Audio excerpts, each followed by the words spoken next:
arti disiplin dan 3 motivasi perilaku manusia. Kemudian ketiga ada keyakinan kelas, hukuman, dan penghargaan. Baru keempat ada 5 kebutuhan dasar manusia. Yang di sini yang pertama saat orang belajar, yang kita tahu itu pertama sebenarnya yang kita tahu itu kebutuhan dasar manusia cuma 3 tuh, ada sandang, pangan, dan papan. Tapi saat orang ikut pendidikan ini ternyata ada 5 kebutuhan dasar manusia. Kemudian ada 5 posisi kontrol dan segitiga restitusi. Kemudian satu perubahan paradigma stimulus yaitu respon lawan teori kontrol.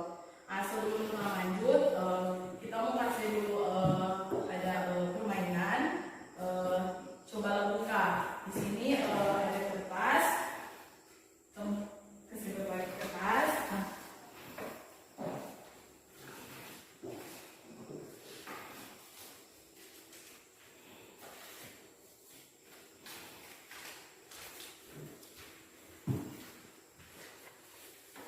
Kertas itu anggap orang kepal di tangan, anggap itu sesuatu yang orang miliki yang sangat berharga pada waktu hidup. Coba orang tes kepal itu kertas di tangan, kemudian ada seseorang mau datang, mau buka dan mau minta, mau ambil yang orang sesuatu yang orang miliki dalam kehidupan sangat penting itu. Misalnya ada seseorang yang ini suka merebut itu sesuatu yang orang miliki itu, apa yang orang melakukan misalnya orang mau goda dengan cara apa, apakah orang itu mau kasih, mau buka, mau kasih yang sesuatu itu orang miliki itu pada orang, atau orang bertahan atau mau tolak, mau buka tuh kepalan tangan itu sekuat tenaga. Baru apakah perbedaan sama kira-kira jawaban sama enggak? Kalau menurut Bapak Ibu ada seseorang yang datang buka itu yang sesuatu yang memiliki sangat penting dalam kehidupan. Kemudian ada seseorang yang datang menggoda, mengambil apa terapi jawaban? Kira-kira dari teman-teman guru atau dari Bapak Ibu jawaban kira-kira sama enggak? Kalau dari menurut Ibu, DP jawaban apa Ibu ini? Misalnya sesuatu yang orang miliki yang tidak boleh dilihat terus gimana? Udah mau kasih loh, walaupun sudah bulat apapun. Walaupun ada yang orang paksa. Nah, kalau menurut Bapak Raffles, kalau menurut Ibu lain gimana? Walaupun itu orang membutuhkan sesuatu itu orang lain itu butuh, tapi itu sangat penting untuk orang ke kehidupan. Kira-kira orang kasih, kalau menurut Kepsek, misalnya itu orang lebih membutuhkan walaupun itu sangat penting untuk orang ke kehidupan, tapi orang lain itu dia lebih membutuhkan itu sesuatu itu yang ada pada orang. Kalau menurut Kepsek bagaimana? Kalau Kepsek kasih dengan alasan jadi sesuatu yang memang seperti yang kebutuhan orang lain jadi orang membagi. Jadi dari kita semua itu ternyata terang jawaban beda-beda tuh. Itulah karakter dari setiap orang berbeda. Sama dengan orang pemurid berbeda tuh. Orang mungkin ada lain pemurid dia lebih suka menggambar. Dia tapi dibaca atau diberhitung dia kurang. Tapi ada lagi anak-anak yang dia dibaca, diberhitung dia jago, tapi menggambar dia tidak jago. Nah itu berarti itulah setiap orang itu berbeda, tidak sama. Jadi orang sebagai guru yang kita dapat dari pendidikan itu orang jangan harus mensamakan ibu ini mesti sama dengan bapak ini, baru anak ini mesti sama dengan dia, karena setiap karakter itu berbeda.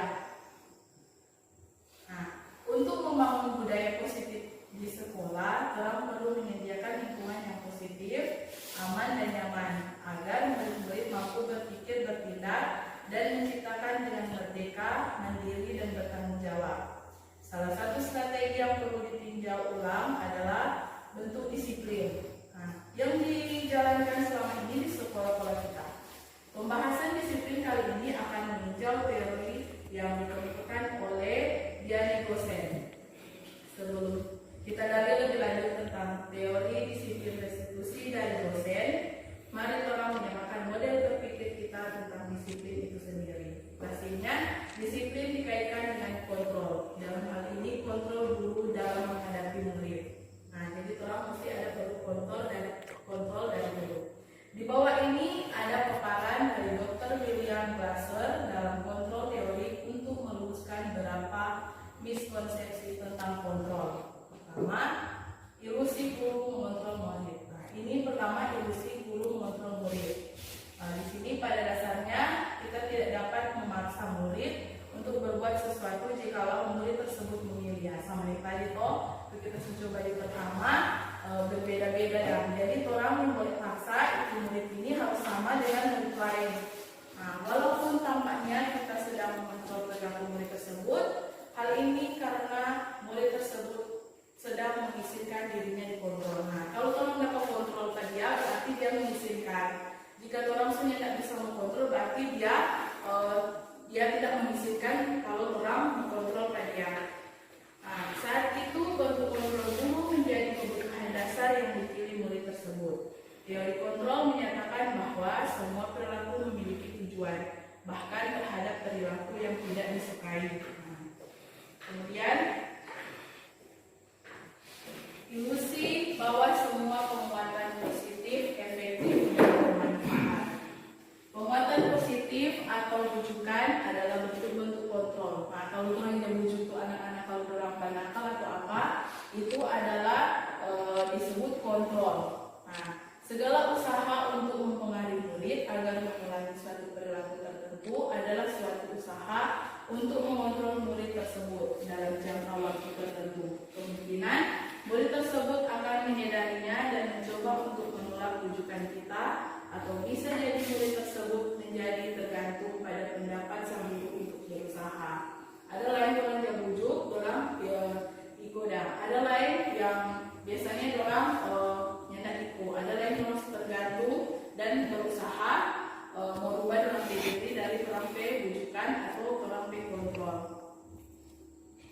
Nah, kemudian ilusi bahwa kritik dan membuat orang merasa bersalah dapat menguatkan karakter. Biasanya orang yang membuat merasa bersalah itu tuh baik ini misalnya itu anak dah bikin salah orang bilang ini ampunnya tak rasa kasihan Pak Ibu, misalnya tuh begitu, ampunnya tak rasa kasihan Pak Bapak ini, aku sudah bikin salah. Nah, itu orang membuat dia merasa bersalah, tapi menguatkan DP karakter dari anak tersebut. Menggunakan kritik dan rasa bersalah untuk mengontrol murid menuju pada identitas gagal. Nah, mereka belajar untuk merasa buruk tentang diri mereka. Mereka mengembangkan dialog diri yang negatif. Kadangkala sulit bagi guru untuk mengidentifikasi bahwa mereka melakukan perilaku ini karena seringkali guru cukup menggunakan suara halus untuk menyampaikan perasaan negatif. Nah, kemudian ilusi bahwa orang dewasa memiliki hak untuk memaksa.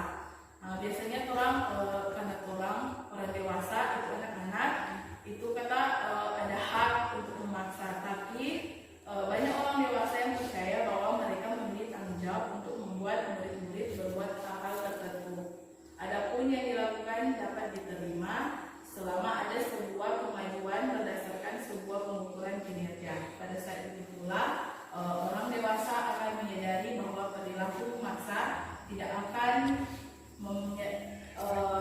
akan efektif untuk jangka waktu panjang dan sebuah hubungan permusuhan akan terbentuk. Nah, di sini bagaimana seseorang bisa berubah dari paradigma stimulus respon kepada pendekatan teori kontrol. Di sini ada menurut Stephen R. Covey, Principle Center Leadership di tahun 1991 mengatakan bahwa bila kata kita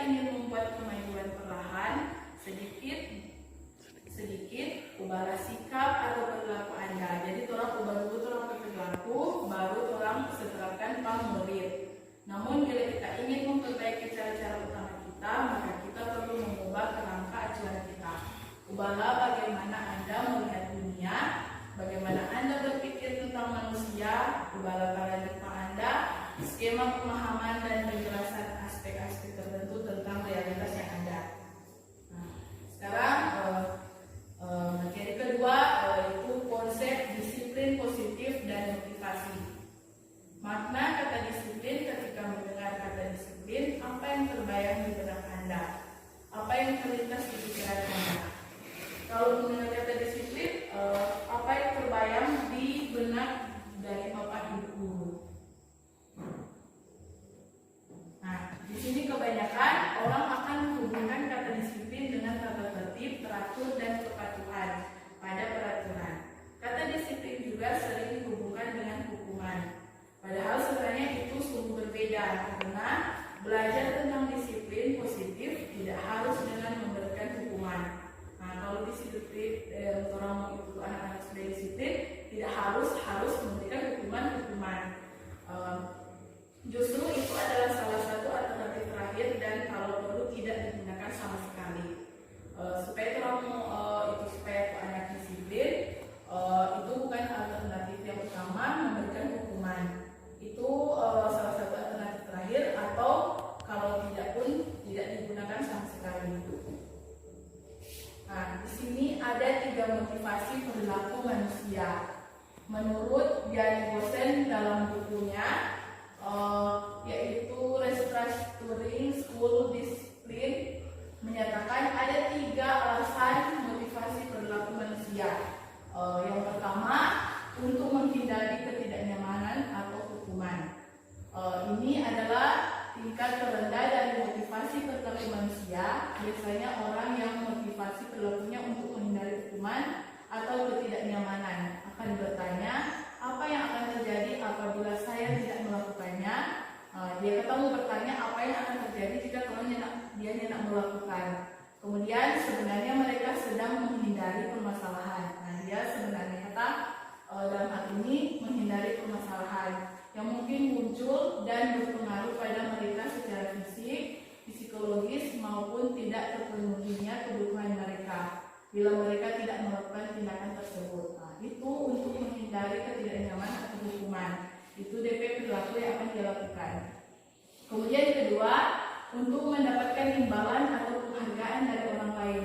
Biasanya satu tingkat di atas motivasi yang pertama. Di sini orang berperilaku untuk mendapatkan imbalan atau penghargaan dari orang lain. Orang dengan motivasi ini akan bertanya, apa yang akan saya dapatkan apabila saya melakukannya?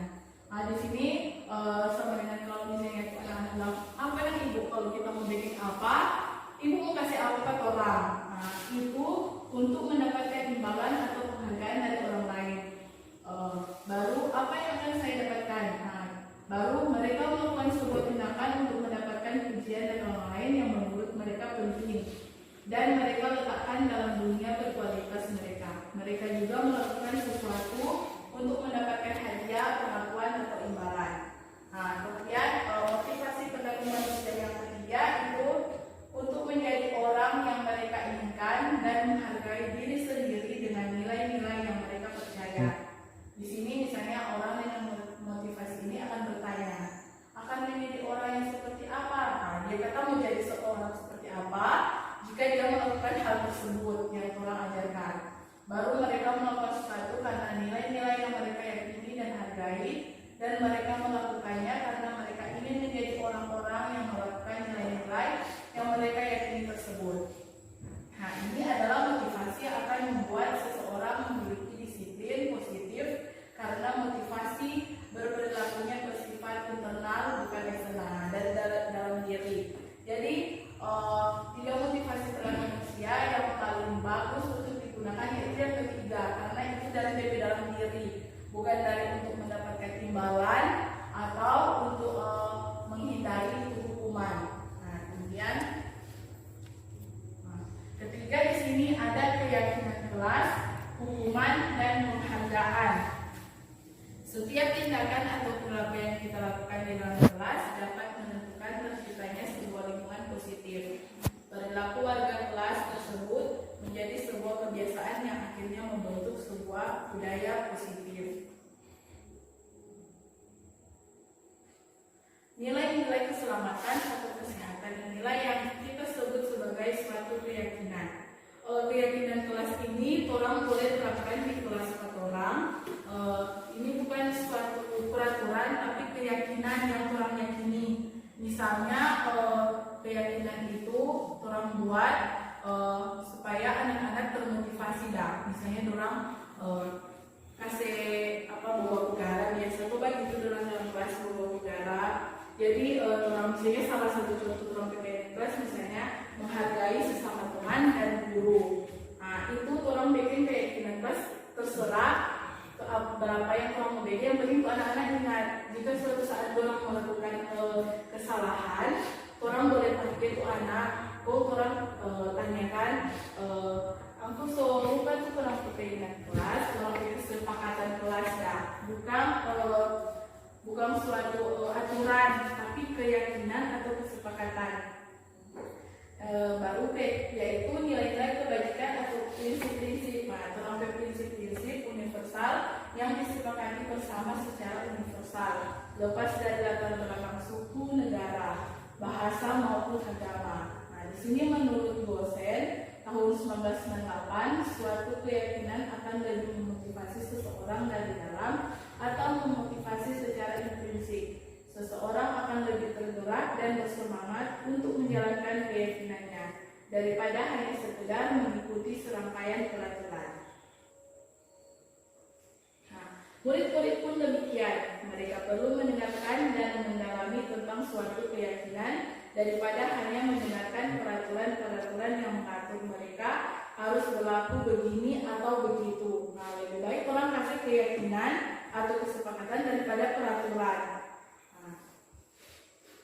Baru di sini pembentukan keyakinan kelas. Nah, di sini kalau orang mau bikin itu keyakinan kelas, di sini dia mencakup bersifat abstrak daripada peraturan yang lebih rinci dan konkret, dia abstrak. Baru keyakinan kelas berupa pernyataan-pernyataan universal. Baru pernyataan keyakinan kelas senantiasa dibuat dalam bentuk yang positif. Baru keyakinan kelas hendaknya tidak terlalu banyak sehingga mudah diingat dan dipahami oleh semua warga kelas. Kemudian keyakinan kelas sebaiknya sesuatu yang dapat diterapkan di lingkungan tersebut. Nah, baru semua warga kelas hendaknya ikut berkontribusi dalam pembuatan keyakinan kelas lewat kegiatan curah pendapat. Nah, tanya pada anak-anak boleh begini, boleh begitu. Nah, sekarang kan orang dituntut KCR kirim yang mereka belajar. Jadi dalam pembelajaran di tahun ini berpihak pada murid. Jadi ikut sesuai keinginan kemauan murid. Sekarang kalau orang dapat di pendidikan guru penggerak, tidak mengejar DP nilai. Mana mesti nilai begini, karena itu akan menjadi tekanan ke murid. Nah, yang penting itu anak-anak mengerti dengan pola pembelajaran. Begitu menurut Ki Hajar Dewantara pembelajaran yang orang dapat di pendidikan guru penggerak. Di situ menuntun, kemudian di situ dia juga ada sebutkan bahwa itu guru menghamba, tapi bukan menghambat orang harus duduk murid. Seperti ini contohnya, misalnya tuh anak dia sama yang tadi kita jelaskan, misalnya dia jago di menggambar atau jago di menyanyi, itu orang yang jalan ke orang mana sih sama yang dia jago berhitung, jago membaca. Karena setiap anak kan berbeda, setiap karakter anak berbeda. Kemudian yang orang dapat juga kalau orang lalu orang yang tahu itu anak lahir kemari kertas putih yang kosong. Tapi menurut KHD Hajar Dewantara itu anak lahir kemari sudah ada garis samar-samar, tinggal dia dipendidikan di guru, orang sebagai guru yang akan menebalkannya dengan cara orang menuntun orang menjadi itu anak lebih baik dan kemudian hukuman dan penghargaan. Nah, di sini menurut artikel Unicef by Watt di tahun 1991 mengumumkan 1993 dan 1995 mengemukakan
ternyata dia kasih penghargaan. Ini bapaknya dia kasih penghargaan sama dengan ibu ini. Jadi orang yang nak mendengar. Nah itu jangka pendek karena datang masuk ke orang tua serta guru lain masuknya tidak sama dengan ibu yang tidak kasih. Orang yang nak ikut dah, yang nak teratur, yang nak belajar dengan baik karena yang nak kasih penghargaan. Nah, baru jika kita menggunakan penghargaan lagi dan lagi maka orang tersebut akan bergantung pada penghargaan yang diberikan. Orang cuma tergantung, oh mesti dapat penghargaan baru mau dengar dah. Itu guru-guru mau kasih atau pada orang. Nah, serta kehilangan motivasi dari dalam dirinya. Dia mau kehilangan dari motivasi. Nah, kemudian jika kita mendapatkan penghargaan untuk melakukan sesuatu yang baik, maka selain kita senantiasa berharap mendapatkan penghargaan tersebut lagi, kita pun menjadi tidak menyadari tidak baik dalam orang yang tidak baik yang kita lakukan. Nah, tanpa sadari yang tidak baik sebenarnya itu yang dikasih penghargaan karena tidak dapat motivasi dari dalam diri. Nah, kemudian penghargaan tidak efektif. Suatu penghargaan adalah suatu benda atau peristiwa yang diinginkan yang dibuat dengan persyaratan. Hanya jika Anda melakukan hal ini, Anda akan mendapat penghargaan yang diinginkan. Jika saya mengharapkan suatu penghargaan dan tidak mendapatkannya, maka saya akan kecewa dan berkecil hati serta kemungkinan lain kali saya tidak akan berusaha setelah sebelumnya. Karena sudah biasa kalau kasih penghargaan, jadi itu anak setelah mendapat penghargaan, oh senang mau bikin, biar jo, soalnya kok mendapat penghargaan. Nah, itu cuma motivasi jangka pendek. Nah, kemudian sini penghargaan merusak hubungan. Ketika seseorang diberi penghargaan atau dipuji di depan orang banyak, maka yang lain akan merasa iri dan sebagian dari mereka akan tidak menyukai orang yang diberikan penghargaan tersebut. Bersama yang terlampas penghargaan untuk anak satu. Untuk anak satu kan biasanya paling mandiri. Ibu masa cuma dia yang selalu dia dapat. Itu penghargaan merusak hubungan. Itu sering mau bertemu dengan aku selalu dapat penghargaan dari ibu kita tidak pernah. Nah, baru jika seseorang guru sering memberikan penghargaan kepada murid-muridnya, besar kemungkinan murid-muridnya termotivasi hanya untuk menyenangkan gurunya saja. Nah, mereka tidak akan bersikap jujur kepada guru tersebut. Nah, mengkalikan itu anak-anak karena supaya mendapat penghargaan, orang kali sudah bagus tahu, misalnya bawa contek atau apa, itu karena supaya mendapat itu penghargaan. Kemudian mereka yang percaya bahwa mereka tidak memiliki kesempatan untuk mendapatkan penghargaan akan berhenti mencoba. Nah, itu teman-teman lain, anak-anak lain paling berhenti mencoba dah, karena orang tidak dapat kesempatan. Nah, baru di sini ada penghargaan mengurangi ketepatan. Dalam riset 1, dalam sebuah percobaan sekelompok anak laki-laki berusia sekitar 9 tahun diminta untuk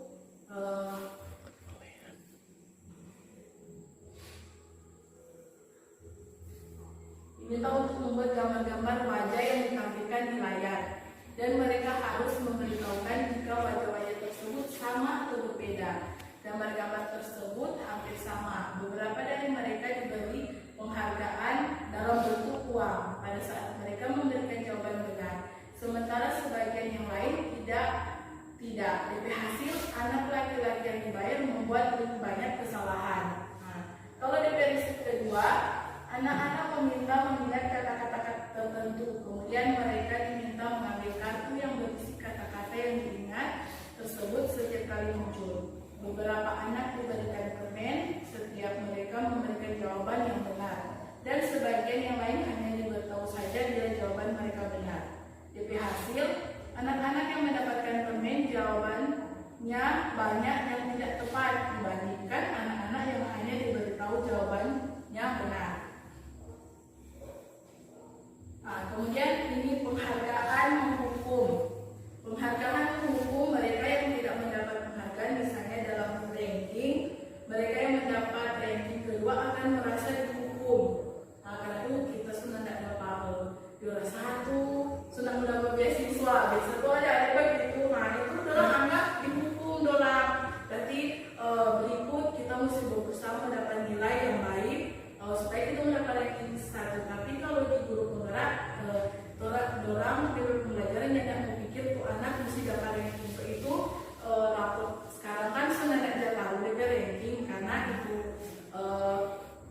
ini dong karena tuh anak-anak kalau misalnya dia sudah dia ranking atau dia nilai kurang, orang anggap kata orang dihukum. Nah, kemudian ini materi keempat itu ada 5 kebutuhan dasar manusia yang tadi kita bilang. Pertama kali juga orang itu calon penggerak juga tahu itu kebutuhan dasar manusia cuma 3. Setelah orang belajar di sini ternyata ada 5. Yang pertama itu kebutuhan untuk bertahan hidup itu tuh survival yang pertama. Di gambar sana yang di tengah. Kemudian cinta dan kasih sayang itu yang belonging, love and belonging itu yang di atas. Ternyata orang juga membutuhkan bertahan hidup, cinta dan kasih sayang. Kemudian orang juga membutuhkan kebebasan, kesenangan, kekuasaan. Di sini itu cinta dan kasih sayang misalnya terlihat itu anak-anak kali dia mandiri dan ibu lebih suka atau bapak lebih suka dengan ibu, kita tidak pernah. Berarti dia membutuhkan cinta dan kasih sayang. Baru kemudian itu kebebasan itu misalnya orang bebas memilih dan dia suka biasa ada contoh oh ibu atau bapak cuma selalu kasih soal pilihan ganda, cuma setiap soal pilihan ganda. Dia bebas memilih, misalnya dia suka ada kan anak lain dia suka yang mengisi tulis karena mungkin suka dia tulisan bagus jadi dia suka mengisi. Kemudian kesenangan itu contoh misalnya biasa telah didapatkan di kelas anak-anak kalau sementara mengajar kan orang cuma bermain. Itu kebutuhan mereka itu kesenangan. Tapi orang yang tidak tahu tuh, tapi setiap perilaku yang anak lakukan itu otomatis semua ada dari tujuan. Dia lakukan itu ada dari tujuan. Baru ketika seseorang mulai melakukan suatu perbuatan yang bertentangan dengan nilai-nilai kebajikan atau melanggar peraturan, hal itu sebenarnya dikarenakan mereka gagal memenuhi kebutuhan dasar mereka. Itu 5 kebutuhan dasar ini gagal mereka dapatkan. Sampai itu orang biasanya berbuat hal-hal yang tidak baik. Karena orang yang tidak bisa dapat itu 5 kebutuhan dasar ini ya. Ada cinta kasih sayang, orang bertahan hidup, orang kebebasan, kesenangan, dengan orang kekuasaan. Baru materi kelima itu 5 posisi kontrol. Di sini ada 5 posisi kontrol. Ini yang terdapat pada guru. Pertama, pendukung, pembuat orang merasa bersalah, teman, monitor atau pemantau atau manajer. Di sini ada perilaku kontrol guru. Sekarang guru tipe manakah kita? Di antara teman-teman guru atau bapak ibu ada terdapat di posisi kontrol yang berapa? Yang sekarang ini yang ada 4 orang. Kalau yang pertama itu penghukum, orang menghardik, menunjuk, menyakiti, mensindir. Kemudian yang kedua, membuat orang merasa bersalah, itu tadi orang berceramah, menunjukkan kekecewaan mendalam. Kemudian teman ini di tengah-tengah, orang membuat alasan-alasan untuk murid-muridnya, orang sebagai teman lagi. Kemudian pemantau, menghitung dan mengukur. Pemantau ini dia selalu jaga di peraturan sekolah. Anak-anak melakukan apa, lihat di peraturan. Kemudian manajer ini mengajukan pertanyaan-pertanyaan. Manajer ini mengajukan pertanyaan-pertanyaan itu orang yang membuat tuh anak tersakiti. Orang bertanya siapa, aku udah berbuat ini, aku ingin bagaimana dan siapa dari alasan aku terlambat. Itu sebagai manajer. Jadi sekarang ini di antara teman-teman guru atau bapak ibu guru di tipe manakah orang berada sekarang? Kalau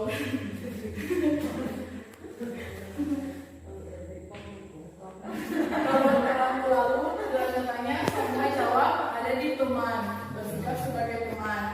Orang jawab teman karena baru sebagai manajer pun dalam mudah-mudahan kata sampai di manajer. Karena manajer itu orang yang membuat dia merasa bersalah, orang cuma mau tanya apa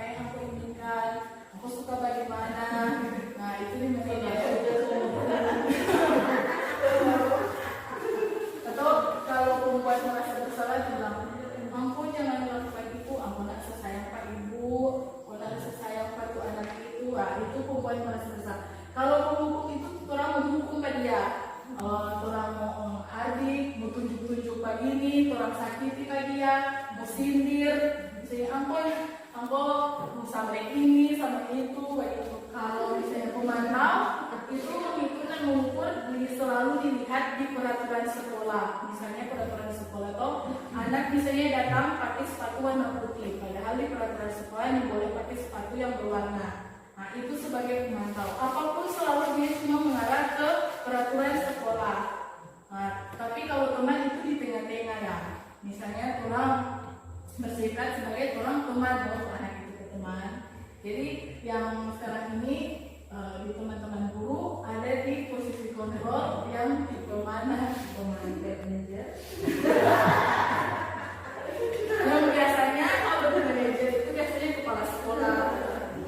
Karena kepala sekolah kan suka panggil tuan anak, guru, mau tanya aku suka bagaimana sampai aku udah bikin kesalahan Pak Ibu. Berharap semua bisa sampai di manajer, berharap karena itu anak-anak kan beda dengan anak dulu. Teman-teman kan walaupun berbilang dulu orang walaupun orang guru kan ajar sampai bagaimana, tapi orang pulang rumah orang tua cuma diajar ke orang. Siapa kok sampai aku bagi kita guru baru waktu dapat dengan guru suka marah dia dari jauh bakal kita sambung. Tapi anak-anak sekarang yang mau sabar pun tuh guru udah nggak pusing. Cuman walaupun tutoran dulu dididik dengan kekerasan gitu, tapi DP hasil sekarang kan tuh bagus dah. Cuman anak-anak sekarang kan beda dengan dulu, salah sedikit kayak orang tua sudah paham mamamu di sekolah.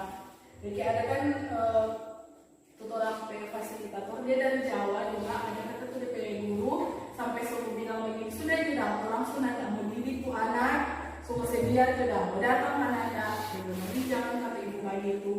Lantaran tuh orang tua cuma ada tegur sedikit atau cuma ada pukul sedikit, ikut mengaku di sekolah datang lapor ke guru masuk penjara, begitu Kalau anak-anak dulu kan beda dengan sekarang, cuman walaupun orang dulu dididik dengan begitu lah, cuman DP mental, DP apa semua sekarang bagus dah. Cuman kalau anak-anak yang sekarang kalau dididik begitu, orang cuma lebih mengaku begitu. Jadi anak-anak sekarang saya itu sekarang ikut pelajaran karena kan orang suruh di Merdeka Belajar dan semua dilihat dari siswa, kemampuan siswa, karena anak-anak sekarang beda yang dulu. Jadi kalau guru-guru atau teman-teman guru termasuk di tipe tengah-tengah kemana. Tapi biasanya karena orang dia bersikap sama dengan pemantau tuh lihat di peraturan sekolah, yang mau pakai dasi, nak pakai topi, atau paling sekali tanpa sadar ada menghukum. Kalau terlambat angkat tuh rumput atau tunjuk-tunjuk, biasa kan begitu, tetap semua sama, atau membuat merasa bersalah. Ya aku dah begitu kamu sayang kayak ibu, aku sudah nakal begini. Tetap semua ini orang tanpa sadar dilakukan. Tapi yang mudah-mudahan orang sama mau sampai di manajer, dia hanya mengajukan pertanyaan-pertanyaan seperti engkau kita terlambat, ada bagian di rumah, engkau suka bagaimana tidak supaya mau masalah selesai, apa yang engkau melakukan, itu yang akan tertanam pada anak dan dia mau berubah. Kita sampai apa dari kesalahan pada ibu guru, apa engkau suka ini, balik dia mau bilang meminta maaf. Nah itu yang manajer, orang yang nak membuat dia merasa bersalah, atau orang yang nak membuat dia merasa kalau dia itu sering boleh datang di sekolah. Nah itu yang kalau manajer. Jadi kalau teman-teman guru atau bapak ibu guru itu termasuk di teman.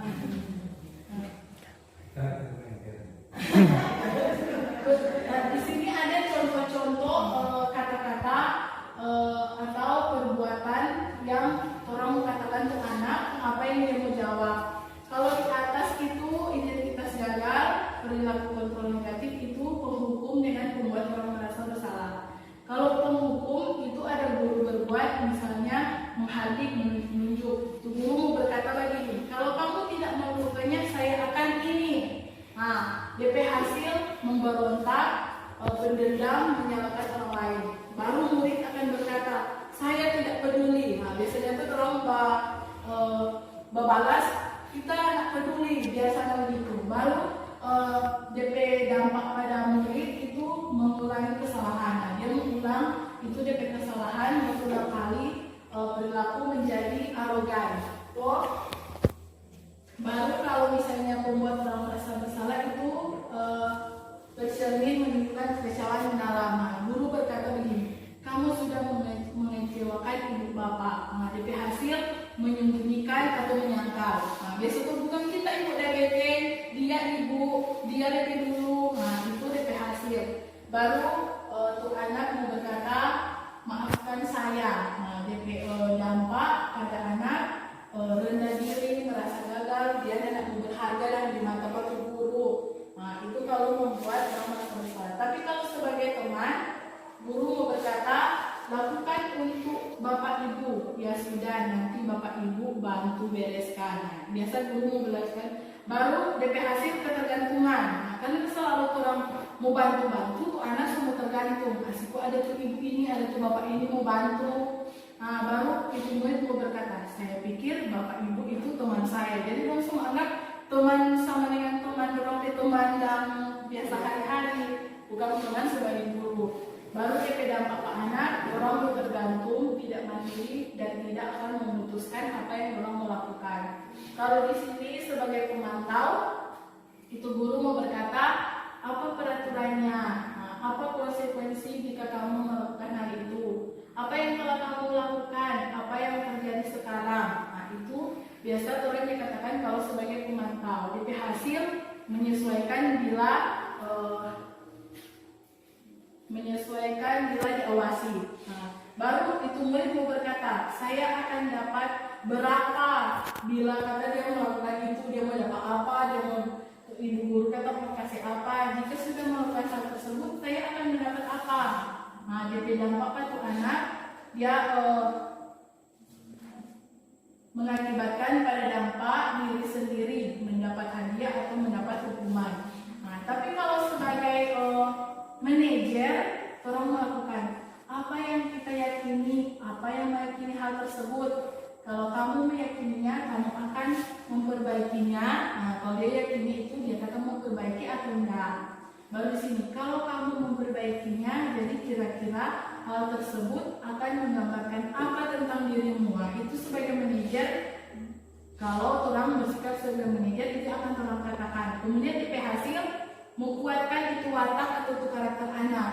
Nah, mesti kuat tadi ya bagaimana walaupun dia, karena setiap orang selalu melakukan kesalahan tuh, dia membuatkan itu karakter. Baru murid akan berkata, bagaimana caranya agar saya bisa memperbaiki keadaan ini ya. Dia mau berkata-kata bagaimana dan ibu DP cara, bagaimana dan bapak supaya dia mau memperbaiki. Baru saya akan memperbaiki masalah ini dengan bagaimana. Nah, baru DP hasil kartu anak, DP dampak yang akan terjadi ke anak. Dia mengevaluasi DP diri, bagaimana menjadi diri yang lebih baik. Nah, itu yang kalau orang bersikap sebagai manajer, dia mengevaluasi lu, ternyata kita salah tuh tadi, butuh ibu bilang dia yang melakukan bagaimana, ternyata kita mau minta maaf. Nah, itu kalau manajer. Nah, kemudian ini materi terakhir orang segitiga restitusi. Ini biasa orang lakukan di saat orang kesulitan menghadapi tuh anak yang berbuat kesalahan yang memang orang senyendak atau tuh anak. Orang boleh gunakan ini segitiga restitusi di segitiga ini yang sebelah kiri ini sebagai saya validasi tindakan yang salah. Kemudian itu validasi tindakan yang salah, orang mau tanyakan, kamu tentunya punya alasan mengapa berbuat itu. Nah, yang di sebelah sini. Kemudian, adakah cara yang lebih efektif untuk mendapatkan apa yang kamu butuhkan? Apa dan ibu cara supaya dia akan mendapatkan merubah DP perilaku. Kemudian, di bawah menstabilkan identitas. Di dalam segitiga ada menstabilkan identitas, itu orang biasa bertanya pada orang, setiap orang pasti pernah melakukan kesalahan. Itu menstabilkan. Kamu bukan satu-satunya yang pernah melakukan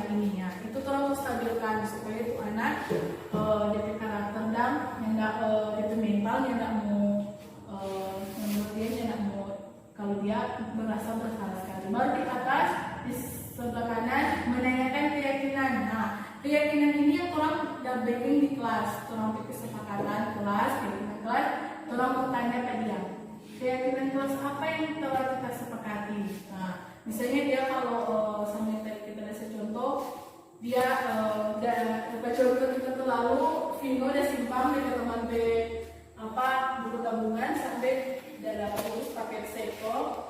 Nah, kita tanya keyakinan kelas apa yang kita sepakati. Tadi dia jawab, ya Bu, menghargai teman. Nah, dia udah simpang DP itu karena dia nggak hargai, jadi orang tanya karena orang keyakinan kelas di situ salah satunya menghargai teman dan guru. Nah, dia ingat-ingat. Kemudian orang tanya, kamu ingin menjadi orang yang seperti apa? Nah, tolong tanya ke dia, kau ingin jadi apa?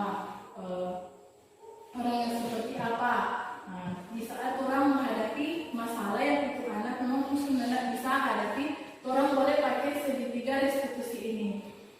Nah, itu lalu orang ada suruh bikin contoh segitiga restitusi, kalau kita ada pakai yang itu loh dengan Vino tuh dia ada simpang DP teman buku. Nah, dia kan udah dapat urus tuh lalu sampai di capsek karena dia ada simpan itu buku tabungan.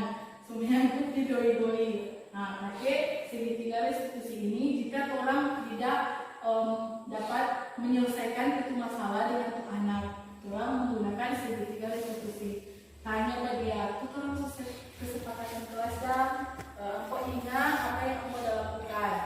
Nah, dia pasti mengingat, ya Ibu, menghargai teman, menghargai guru. Nah, orang boleh bikin kesepakatan kelas cuma 1, 2, 3 saja yang anak-anak ingat. Misalnya contoh tadi menghargai guru dan teman-teman.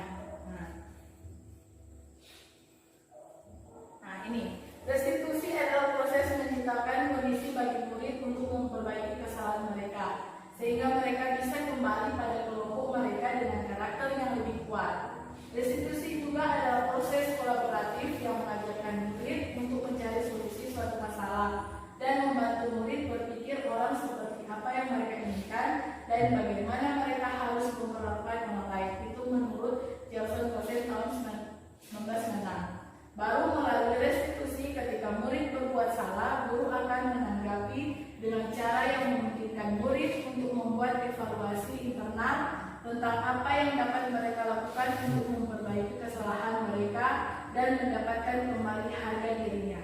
Kemudian restitusi menguntungkan korban atau murid, tetapi juga menguntungkan orang yang berbuat salah. Ini sesuai dengan prinsip dari teori kontrol William Glasser tentang solusi menang-menang. Jadi untuk orang yang korban juga dia untung, dan itu yang orang yang berbuat kesalahan juga dia untung. Jadi menurut William Glasser itu tentang solusi menang-menang. Dua-dua diuntungkan. Ini ada satu dirugikan, satu untung. Jadi dua-dua diuntungkan. Itu yang korban, itu yang anak yang bersalah, dia bisa memperbaiki DP itu dengan minta maaf. Nah, jadi memperbaiki misalnya dia ada serusak DP maju dan serobek. Nah, orang sebagai guru boleh dong itu saya belajar membanjai. Nah, itu loh. Nah, jadi dua-dua menguntungkan dah. Tidak ada yang satu rugi, satu untung. Jadi menurut teori kontrol yang dasar itu tentang solusi menang-menang. Jadi sekian, semoga bermanfaat dan terima kasih. Jika ada pertanyaan, saat berdua pertanyaan, silakan. Jika tidak, akan ditutup.